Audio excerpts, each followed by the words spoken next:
জীবনে একটা মানুষের কাছে টাকার প্রয়োজন ওইটুকু প্রয়োজন যে একটা গাড়িতে পেট্রোলে যেমন করবে, বেশি থাকলে যেমন কিন্তু লাভ লস নেই, গাড়িতে যেমন প্রয়োজন তেমন ততটুকুই চললে যেমন মানে থাকলেই গাড়ি চলবে, ঠিক তেমন মানুষ বেঁচে থাকার জন্য এটুকুই দরকার। কিন্তু আজকের জীবনে এই মানসিকতা ট্রেনিং থেকে শিখেছি, আজকে এই স্মার্টফোন থেকে শিখেছি, এই দাদাদের কাছ থেকে শিখেছি। আজকে হয়তো দাদারা আমাকে এখানে এডিফাই করলো বা দাদা আমাকে এখানে ডাকলো, এখানে প্রীতম আমাকে ফুল দিতে এলো, বিলিভ করুন আমি যোগ্য না, ওই মানুষগুলোর কাছে আমি যোগ্য না।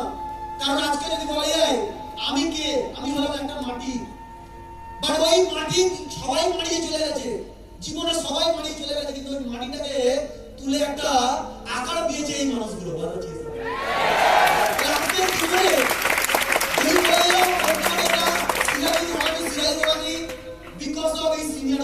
আজকে আমি এর জন্য জীবনে সব থেকে বেশি হ্যাপি এই জন্য যে আমি এরকম লাকি, যদি বলতে পারো লাকি কারণে, বিকজ আমি এরকম মানুষগুলো পেয়েছি। আজকে যদি বলে এখানে আমরা সবাই জানি স্মার্ট ভ্যালুর প্রত্যেকটা সিনিয়রদের বিষয়ে সবাই জানি আমরা, যে আজকের এই মানুষগুলো কতটা একটা গরিব ফ্যামিলিতে ছুটে আসা একটা ছেলেকে কিছু না থাকার পরেও তাকে প্ল্যাটফর্ম থেকে নিজেকে তৈরি করা।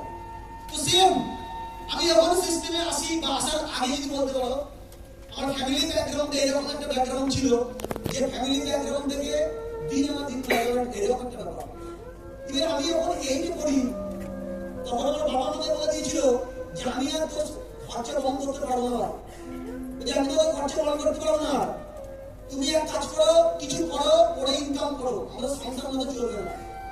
তো ওই সময় আমার কাছে একটা জীবন ছিল যে জীবনে কিছু করতে গেলে পড়াশোনাটা শিখতে হবে, পড়াশোনাটা ছাড়লে চলবে না।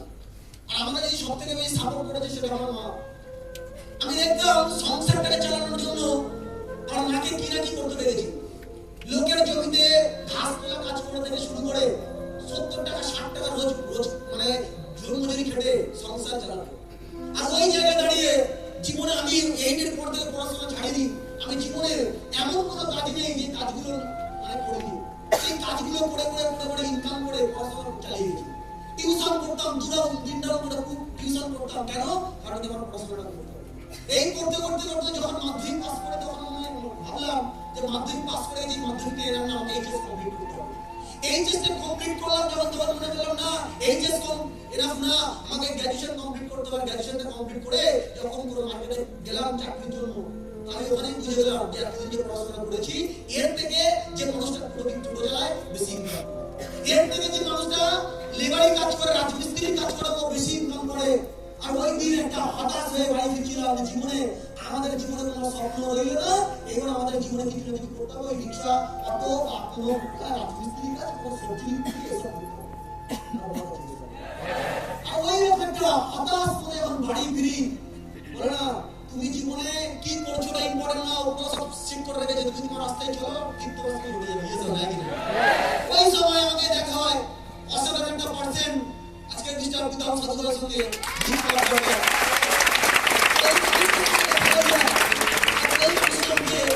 সিস্টেমটাকে গিফট করে দেয়, এই সিস্টেমটাকে দেখিয়ে দেয়। আর আমি সিস্টেমটাকে যখন প্রথম দিন দেখি জীবনে ওই সময় আমি একটা মানুষের একটা 1 ঘন্টার স্পিচ শোনার মৌকা পেয়েছিলাম। ওই মানুষটা আর কেউ না, মিস্টার বিকাশ দা। ওই 1 ঘন্টার একটা স্পিচ দেয়, আর ওই 1 ঘন্টার স্পিচে আমি একটা জিনিস ওখানে বসে বুঝিয়ে দেয়। দেখিয়েছিল যে জীবনে সাকসেস পেতে গেলে তোমার গাড়ি হবে, সাকসেস পেতে গেলে মানে সাকসেস মানে সাকসেস পেলে তোমার বাড়ি হবে, গাড়ি হবে, সবকিছু হবে। স্মার্ট ভ্যালুটা যদি ভালো মতো করে যাও এখান থেকে জীবনে সবকিছু হবে।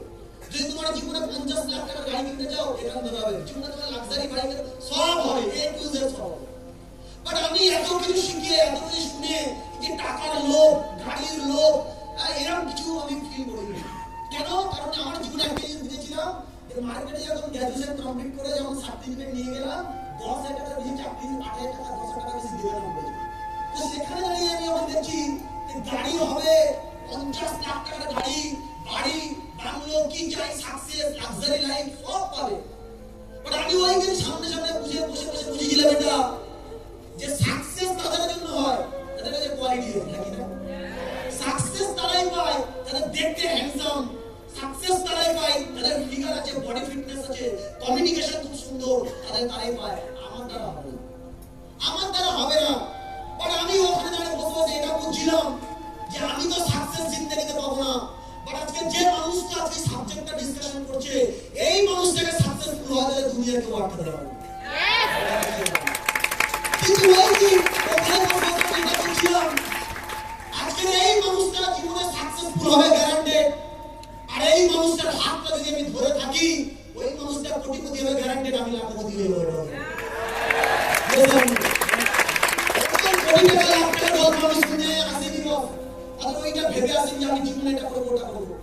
আমি ভেবেছিলাম এই মানুষটা যদি কোটিপতি হবে গ্যারান্টেড, আর আমি যদি মানুষটার সঙ্গে থাকি অ্যাটলিস্ট 10,000 টাকার জন্য বাইরের মার্কেটে মানে হাত পাততে হবে না। 10,000 টাকা ভালো ঠিক বললাম। এইরকম একটা ভাবে এইরকম একটা প্রসেসে আমি স্মার্ট বাড়িতে আসি।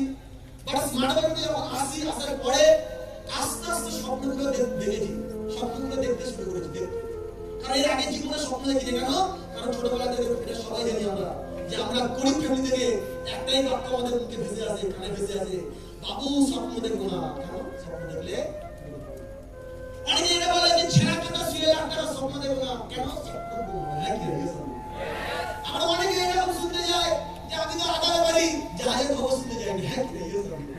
তো বিভিন্ন ভাবে মানুষদেরকে ব্রেনে এই স্বপ্নটাকে মিশিয়ে দিয়েছে মাটিতে, স্বপ্নটাকে মিশিয়ে দিয়েছে মাটিতে। কিন্তু আমি এই ইন্ডাস্ট্রিতে প্রথম দিন জীবনে ওই মানুষটা বিকাশ দেখার কাছে শুনেছিলাম যে স্বপ্ন যদি পূরণ করতে হয়, স্বপ্ন যারা পূরণ করে তারা এর মতো স্বপ্ন দেখে। কেন? কারণ কি তাজমহল একবার তৈরি হয়নি, তাজমহল দুবার। আমরা এত পড়াশোনা করেছি, জীবনে স্কুলে কোনো বইয়ের কোনো পৃষ্ঠায় লেখা নেই যে তাজমহল দুবার তৈরি হয়েছে।